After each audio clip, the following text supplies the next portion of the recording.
मुगलों के इतिहास में जब भी सबसे पावरफुल और अमीर महिला की बात आती है तो जहांआरा बेगम का नाम सबसे पहले लिया जाता है।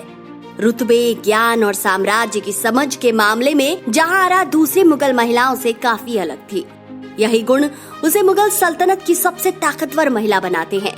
जहांआरा शाहजहां और मुमताज महल की बेटी थी। जब मुमताज की मौत हुई तो उस वक्त जहांआरा की उम्र सिर्फ 17 साल थी।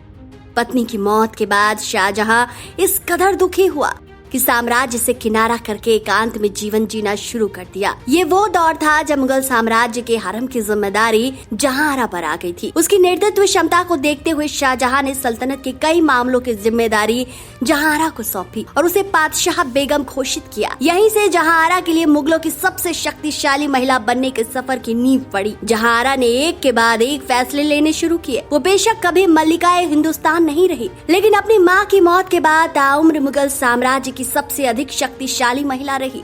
शाहजहां के दौर को भारत का स्वर्ण युग कहा जाता है। बादशाह को इस बात पर पूरा भरोसा था कि जहांआरा जिम्मेदारी को संभालने में सक्षम साबित होगी और ऐसा ही हुआ। जहांआरा अपने पिता की नजरों में किस कदर खरी उतरी, इसका अंदाजा इसी से लगाया जा सकता है कि मां मुमताज महल की मौत के बाद उनकी संपत्ति का आधा हिस्सा जहांआरा को मिला और बाकी आधा हिस्सा दूसरे बच्चों में बांट दिया गया। जहांआरा को जब पातशाह बेगम बनाया गया तो उसे 1-1 लाख अशरफिया और 4 लाख रुपए दिए गए। इसके बाद 4 लाख रुपए का सालाना वजीफा देने की घोषणा हुई।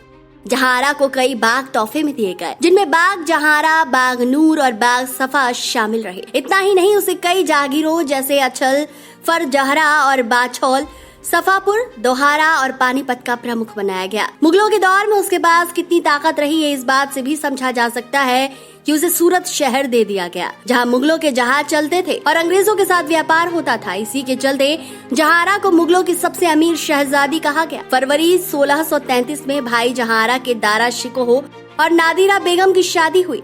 ये मुगलों की सबसे अमीर शादी थी, जिसमें उस दौर में शादी में करीब 32 लाख रुपए खर्च हुए थे। इसमें से 16 लाख रुपए अकेले जहांआरा ने दिए थे। सबसे अमीर और ताकतवर शहजादी होने के बाद भी जहांआरा ताउम्र कुंवारी रही। हालांकि ऐसा बिल्कुल नहीं था कि उसे कभी प्यार नहीं हुआ। इतिहासकार निकोलाओ मनुची के मुताबिक जहांआरा के प्रेमी चुपके चुपके मिलने आते थे, लेकिन शादी न होने की कई वजह बताई गई है, जैसे बादशाह का बेटी के प्रति अपार स्नेह रखना। इतिहासकारों का कहना है कि शाहजहां का मानना था कि अगर मुगल सल्तनत में बेगम के पति की हिस्सेदारी हुई तो साम्राज्य को खतरा हो सकता है। किसी शख्स से जहांआरा की शादी करने पर उसकी हैसियत में इजाफा हो जाएगा। वो इंसान भविष्य में मुगल सल्तनत को चुनौती दे सकेगा। जहांआरा की शख्सियत इतनी प्रभावशाली थी कि उसे उसके कद के मुताबिक कोई शख्स न मिल सका। दोस्तों, ये थी हमारी आज की कहानी। आपको कैसी लगी हमें कमेंट करके जरूर बताएं। कथा कहानी किस्से में आज के लिए इतना ही।